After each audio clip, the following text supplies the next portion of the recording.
Hey there, I hope you are doing well today. Maybe you're in the market to buy a home, or you're thinking of jumping into the market to buy a home. And I know some people now they're kind of sitting on the fence and they're saying, well, I'm waiting for the perfect time to buy a home. Well, let me tell you, if someone tells you there's a perfect time to buy a home, there is never really a perfect time to buy a home because in every market scenario, there are always pros and there are always cons. And you've got to make a list of those pros and cons and make the decision of, hey, when's the time right for me and my situation to buy a home? So if you're on the fence right now, in this video, I show you some good data and we take a look at some numbers together to help you think through, does it work for me right now or does it not work for me right now?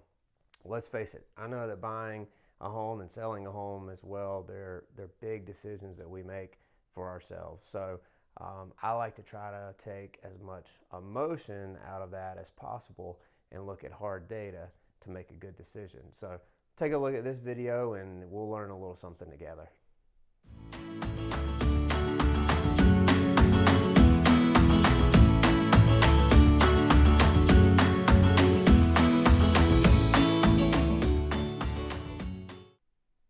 Here's the $1,000,000 question. When do I buy my next house? So in a market where we're in right now, this is early 2022, of course we all know that home prices are high, right? Home prices have increased substantially over the last, let's call it, a couple of years. But you know what else has been going on is we have had very low interest rates as well.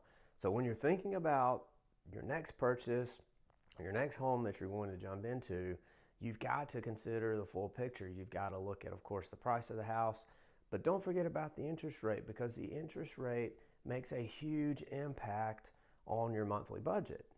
So you might be one of those lucky people out there that do not have a mortgage or you won't have to have a mortgage on your next property. So lucky you, but for most of us, we have a mortgage. So let's think through interest rates and let's look at the market we're in right now. So we've got high prices right now, and like I said earlier, low interest rates. So think about this statement.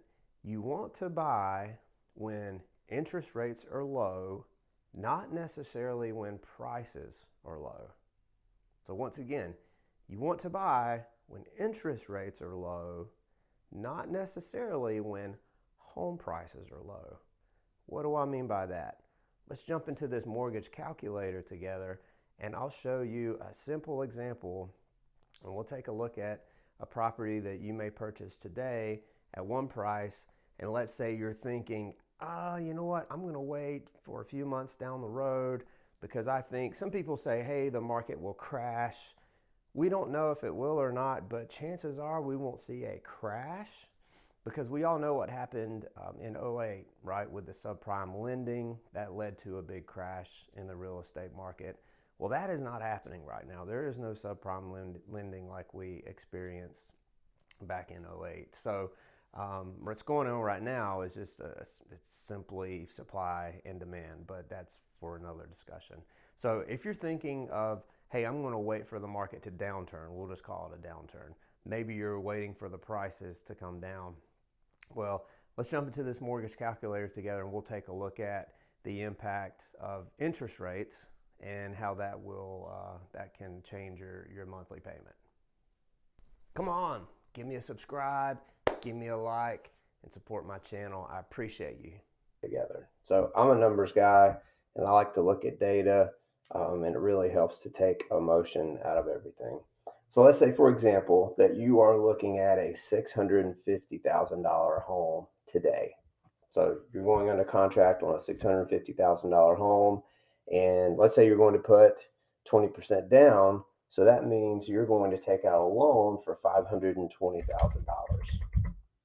So $520,000 loan, and we are going to say today the interest rate is about, say, 3.6% on a 30-year fixed note.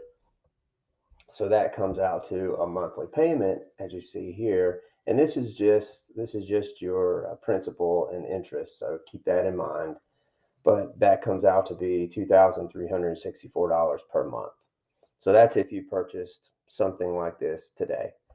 And let's say you were thinking, okay, hey, I want to wait until there's a downturn in the market and then maybe I want to buy. So let's say that $650,000 home then falls down. Let's say it falls down to a $600,000 property. Okay, so if there's a downturn, the property is now valued at 600K. We don't know if this is going to happen, but like I said, this is just hypothetical. So $600,000 home now, um, you take that and you put 20% down, which means you're going to take out a loan of about $480,000. Well, we all know that if there's a downturn in the market, like people are, or some people are waiting on or thinking, hey, this could happen, interest rates are going to go up. So instead of getting that 3.6% rate, you might get, let's just say it's about 4.8%.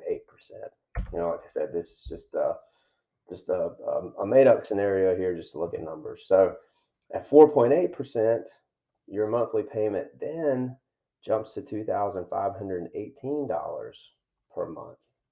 So that difference, if you pull out your calculator, that difference is about $154 a month.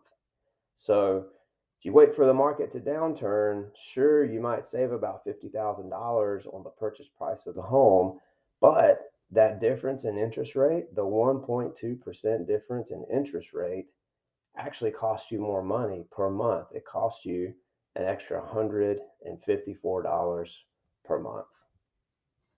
So, does that math make sense? Hopefully, it allowed you to see a clear picture of why you want to buy when interest rates are low, not necessarily when home prices are low. If you have any questions on what I talked about, feel free to reach out to me, comment, send me a message, and I'll be more than happy to help.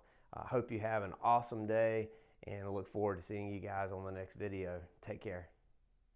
Maybe you've got a mortgage, maybe you've got a little bit of debt, and you want to eliminate that mortgage. How awesome would that be, right? If you had an opportunity to eliminate your mortgage, because for most of us, it's the largest bill that we pay every month. So in this YouTube video that I created called Eliminate the Mortgage, I give some tips and advice on how you can eliminate that mortgage and get rid of some debt. And who would not want to do that, right?